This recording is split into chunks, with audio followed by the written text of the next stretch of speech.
Welcome back, everyone. But if it's your first time, thank you for tuning in. I hope you join us on our grand adventure. You see, here on this channel, we're on a journey from 2010 to 2025, playing every game that has come out from AAA to indie, sleeper hits, forgotten treasures, and games that just went under the radar. But there are 3 rules. Number 1, the game must be available for purchase. For now, we're just focusing on PC. Number 2, we must beat the game in all DLC. Just getting to the credits on the base game and DLC is enough. And number 3, for every 1,000 subs this channel gets, you beautiful ladies and gentlemen pick a game that I've uploaded to this channel for me to 100%. Now that everyone's on the same page, we have a lot of games to play. Let's get into it. All right, our skips for this week is Army of 2, the 40th day. Can't find that anywhere. Daniel Ek, the Ultimate Power. Never heard of it. Also can't find it. The Sky Crawlers, Innocent Aces. This was on Wii. I don't think there's any ports for Wii games. Vancouver 2010. This is a Winter Olympics game. I'm kind of happy because I did not want to play this. And then Walk It Out. Also can't find this anywhere. Another Wii game. So that takes us to the day January 15th, 2010. We are playing Secret Files 2, Puritas Cordis. Puritas Cordis. Say that 5 times fast. All right. You can find this on Steam for $9.99 for the low price of $10. This game took me about 15 hours to complete. I'm gonna be honest and upfront. I'm gonna tell you right now, don't buy this. Do not spend $10 on this. You'll hate yourself. You'll hate your life, and then you'll hate that you just spent $10 on trash. I'm sorry. So I guess because I started that on a bad note already. Let's just get into the game. This is a mystery game, especially coming off of Phoenix Wright, which is a mystery detective game, which did this a whole lot better with a lot less. We'll start with the character. So the beginning of the game, which starts off with Brother Matthew, who has a piece of parchment that has some information on it. We don't know just as yet, but he finds out that people are dying trying to decipher this parchment. So he sends it off to another colleague to decipher it. And after he does that, he ends up dying because people are looking for it. He sends it off to Bishop Perry. Bishop Perry is who you pick up playing in the tutorial. I am sending it to you. Strange things have happened since it was found. They show you about using items, you can combine items, and how to look around the environment. During playing Bishop Perry, you are trying to send off this parchment to another colleague named William Patterson. This is when it crosses over into our main characters. William Patterson is supposed to get onto this cruise ship and meet another colleague to pass this on to, but he dies in the meantime. Before he dies, he passes this off to our main character, Nina. Nina has her suitcase switch with William Patterson and gets onto the ship. While she's on the ship, the people who are looking for this, we later find out they're the Puritas Cordis sect, find out that his briefcase is on this cruise ship. So they start looking through her shit, trying to find this piece of parchment. Nina knows nothing about this. She has no clue what's actually going on and the amount of people that died on the transit of this parchment getting to her. The leader, we find out later that the leader of this sect is Sheldon. Sheldon? No, not Big Bang Theory. Shelton. And he is leading this religious sect, talking about the end of days. Day of fierceness. A day of misery and fear. A day of storm and deluge. And it's very vague. On this cruise ship, we meet someone named David Carell, who is also looking into this parchment. He was supposed to be the associate of William Patterson and the person that he was going to pass it off to. He ends up helping us in this journey, but before we get into all of that, I broke this down into chapters so it's a little bit easier to understand. They don't really break the game down into chapters, but I kind of just broke it up to make it easier. So chapter 1, we have William swapping the briefcase with Nina, and then someone goes into Nina's room looking for the parchment, or just where it might be. Nina gets hit over the head. There happens to be a witness. This witness says that Nina ran into her door. That leads Nina to being very suspicious, which she confronts her. After grilling this lady, Nina finds out that she's a witness to who broke into her room. But before Nina can ascertain the evidence or the information to find out who it is, she is poisoned through a drink. It turns out the ship's doctor was going to be able to help her out and she was going to live. So whoever poisoned her came back and finished her off inside the medical bay. But as this is all going on, Nina gets glimpses of weird things happening around the ship besides her stuff getting rummaged through. She sees someone gets pushed over the edge and it kind of looks like the doctor, so now she's suspicious of the doctor. And as she looks into that, she finds out that things aren't adding up, and it's the bartender who's been going around killing people. But before she can confront the bartender, he ends up killing William Patterson. He kills the model, he kills the doctor, he kills the captain, and then escapes right before tsunami hits the ship, capsizing it. And I think that's a good chapter 1. I hope you guys can keep up with this, because I've been trying to wrap my brain around this, and all the frustration. This game was a pain in my ass. That's the story notes of chapter 1. Let's go into the gameplay. The puzzles in this game are infuriating, mainly because I just came off of playing Phoenix Wright, where all the information that's given to you is leading you in a certain direction, and it makes sense how these add up. But in this game, it starts off with intuitive clues and evidence that you can use. Like, okay, yes, I wrapped the rag around the paddle, and I used the paddle, touch the roof, and clear it off so I can see this code that's on the bottom of this, which is, I'll be honest, it was a stretch for me already. It goes from that to, I'm just gonna say it out loud. We use soup to defeat the final boss. It is cheese soup. Would you care for some hot soup, Mr. Shelton?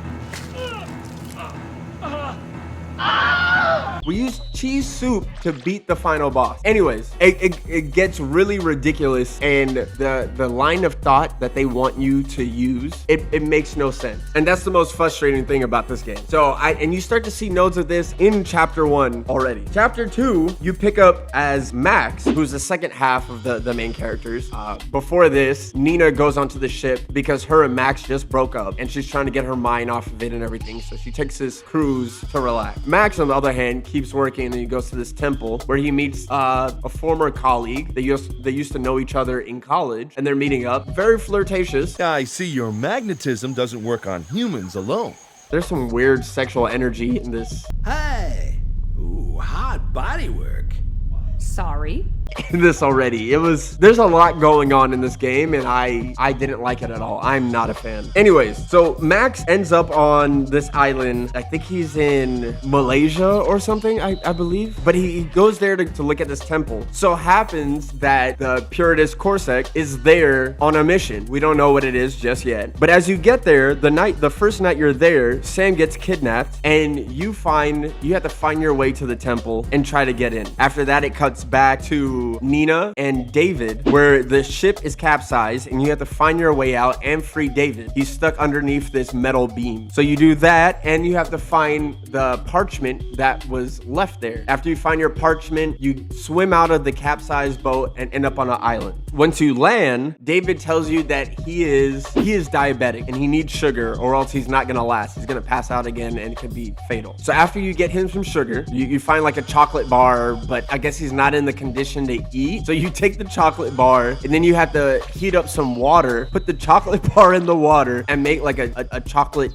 drink, and then that cures him. I'm not a doctor. I don't know how accurate that is. To me, it just seems silly, but that's that. After you get him some glucose, you then get a lore dump. He tells us the whole lineage of how the people have died, passing this parchment on, and they need to decipher it, and what the puritas Corsac is doing. And from there, it seems like this is an actual apocalypse that's happening. So Nina decides to help David and try to fight back against this apocalypse and save the world. And this is with the ideas that the world is actually going to end, and this is actually happening. Then we cut to chapter 4. So after that lore dump, then we have another puzzle where we have to put together a boat, and we're going to use this boat to go to, I believe it was like northern Paris or something like that. Or North France. We're going to North France. After you get off the island and you take the boat to North France, we cut to chapter 4, where you cut back to Max and Sam. And the whole point of this is to save Sam, and then you use Max to get into the temple and get some kind of information, something like that. So on Sam's side, you have another ridiculous puzzle where you grab fruit from a fruit bowl and they give you multiple options of fruit. And you're supposed to take this fruit and make like a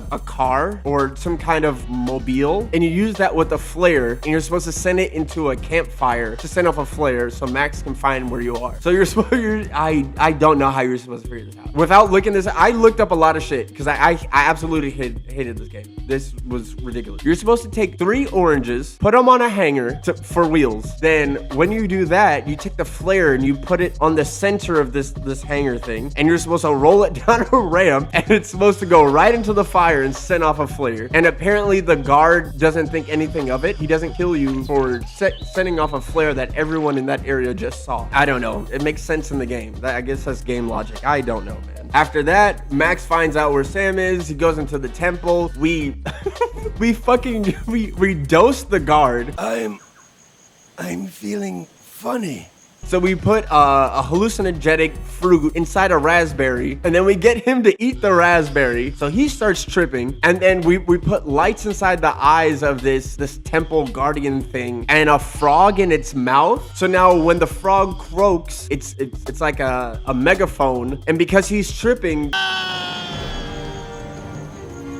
he's tripping so bad. He's like, no, the deities are out to get me. And he fucking splits. He skedaddles, leaving us ample time to free Sam. I can't believe this. I can't believe this. I hate this video. I hate this game and I hate this video. I hate that I'm doing it. All right, so after that, you find out that the puritas cordis is there to drop a bomb inside the volcano and set it off. So after you free Sam, you tell Sam to go get help, and you're gonna go back into the temple to figure out what is actually going on. Once you go through the temple, it leads you to the center of the volcano where you find a bomb that's about to detonate. So by the time you find that, you split out. The bomb sets off, setting off the volcano as well, and you barely get out of there with your life. But as soon as you get out, you get captured by the guards who take you back to wherever their base is. And then this cuts back to Nina. Nina's in North France, and we use the clues from the parchment to find out what it's referring to. And this leads us to some ancient ruins that have been broken down, and we follow the clues. We have to find out where the priest is pointing, and the priest is pointing all the way to this temple, but other things are in between it, so you gotta talk to people to get them to move and all this BS. Then once you get to the temple, there's another puzzle that you have to do to get to another lore dump. The lore dump, oh my god, I hate this game. Just makes me wanna. The lore dump is that Puritas Cordis was run by a man who went on like a pilgrimage and had visions and wanted to run the world in a certain way. And he had prophecies. So in order to make these prophecies a reality, he started doing them himself. So he burned his own village to line up with the prophecies. And there was evidence that he was doing this. And I guess at the time, they were trying to use this evidence to persecute him, but the evidence never reached the church. They were put into an archive instead, or something like that. Jesus Christ. And then you find out the archives are in Paris, so that's where you go. I think that's what happened. I don't know what's going on, man. Oh my god. So at the end of that, you leave to Paris. Chapter 5, Max is already captured and he's trying to get out. You're trying to figure out what's going on. You get some more dialogue and you see the area that they're in. You meet up with Shelton and he's telling you, where is Nina? She has the parchment. I need to know, blah, blah, blah. And then that cuts back to Nina, who's looking for the archive. We go to these ruins where we believe the archive is buried, but we can't find any evidence that it's actually there. So David goes to this library or whatever to get information and find out how do we get in or where exactly it is. Nina stays and we investigate the area. We end up finding a drunk man who ends up being like a historical buff or something, but he gives us a whole bunch of information, so we don't need David at all. And we find our way into the archives, but it's blocked. We need to find four different stones to put in to finish this puzzle. So now we have to go around Paris to, I think it's like 4 or 5 different locations to find where these stones are and do separate puzzles, but all the puzzles are intertwined. So you can't just finish one at a time. You have to do half of one to do the other half of another to get what you need to finish one puzzle, and you're gonna use that to do the third one, and it's infuriating because it's trash. Like, the puzzle design on it, I think is absolutely garbage, and I hate. Can we scrap this video? Can I just not do this video? Can we delete this? Oh God. All right, you find the stones, right? The first one is on the stone bridge, but apparently this guy refuses to sweep the leaves. So because he doesn't sweep the leaves, you can't find the stone. Like, God forbid you sweep the leaves yourself. So you have to talk to this other guy, damage his car. So he's paying attention to his car, and he misses his friends who are driving by, and they take the wrong turn. Instead of him standing at the corner to flag down his friends, he's looking at his car. So they drive by. Because they drive by, they splash a puddle on the guy who's cleaning the streets. They say because he was soaking wet, he decided to clean the leaves now, and that now you can get it's not just, oh, they splashed the water and that splashed the leaves off of the road or something. It's because he's soaking wet, he decides to clean the leaves. So you find that cube or that brick, and then the second one you find in the metro area. You go to a train station and it's in the roof, but you need a pacifier to stop up a fountain to make the water pressure hard enough to hit the cement off the roof, and that ends up showing the brick in the roof. Then you have to use an umbrella to scrape it out. Oh my god. Oh my god. All right, the third one you find is in the police department, and you just walk in there, and apparently you can just walk to the back of a precinct and look into the drunk tank, and you're like, oh, it looks like that's the piece of stone I need, but how do I get into the drunk tank? Instead of telling the officer, hey, there's something I need here, can you help me out? You gotta pretend you're drunk to get into the drunk tank. Well, hello there, pretty thing. I'm totally plastered, but I wanted to thank you so much. And once you're in there, you can't even scratch it out because the police officer's yelling at you, stop making all that noise. But the guy in the next cell is on his harmonica playing, and she says nothing. Oh my god. All right, so you gotta solve his riddle. So he plays the harmonica and helps you out. So he plays the whole time while you're scratching at the wall getting this out. And once you're out, you fucking gaslight the police officer for wrongfully imprisoning you till she's like, fine, just get out of here. What? So, either you release me and fast, or I'll hit you with so many charges this place will be closed down in no time. And you leave with the goddamn... Oh god.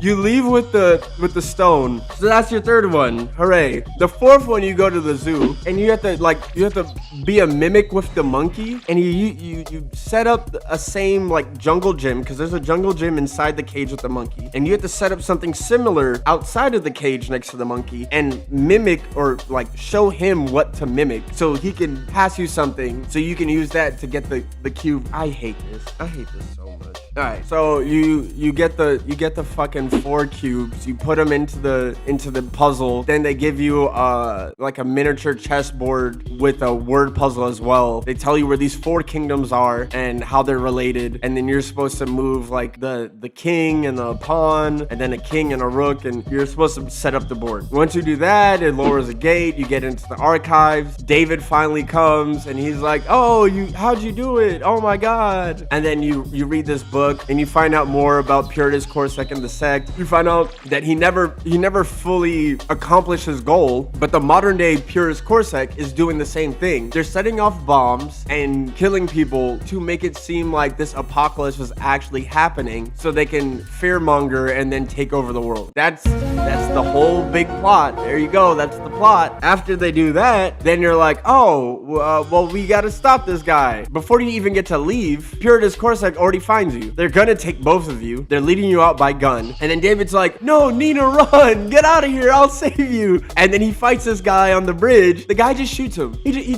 literally just shoots him. And you're like, oh, David. And you run out. And then there's another guy out there with a gun. You don't even get out. He died for nothing. He died, bro. Oh god. I don't know who wrote this.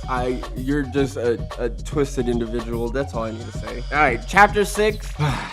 Chapter 6. Max and Nina get taken out back, and Shelton, the leader of the sect, is saying, tell me what you know and where to find this or whatever the fuck. And me as Nina, I was like, I don't know shit. I really don't know shit. So he's like, all right, got you. And shoots Max. But in your previous puzzle with Max, you're supposed to get like this stove, this old cast iron stove lid, and you just put that in your pocket. Somehow when he shoots you in the chest, it hits that. So Nina gets in prison, and then you start playing as Max. And you play as Max to get Nina out.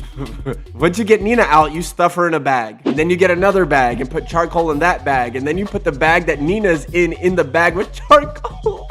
And then you take that to a guard as you're dressed up as one of the puritas, cordis, and you're like, hey, I'm doing a charcoal delivery. He's like, cool. So you just drop her down a chute, and now you have Nina on the inside and Max on the outside. And Max is passing Nina items while you're trying to get out of the situation and get into the puritas corset and up to Shelton. Once you do all that, you get her out. Then Max goes his separate way to find a way out. Nina goes to confront Shelton, and I was thinking that you would use a weapon of some sort, maybe a crowbar, a hammer. You sneak up on Sheldon, you bash him in the head, and then you put the codes in whatever and save the world. That's not what happens. You use any item, it shows you your future, that he just shoots you in the face. He literally just shoots you in the face and game over. And then it cuts back to Nina, and she's like, I have a feeling that's what he'd do. So the answer to this solution is that you take a helmet, yes, a helmet full of cheese soup that you gave to another person to solve a puzzle, and you throw that in his face to catch him off guard. And as he's caught off guard, he stumbles back, whoa, and falls down a hole in the middle of the room. While he's getting that cheese off his face, you have time to mess with the controls, and you're supposed to put a code in to arm the bomb and then change the code so he can deactivate the bomb.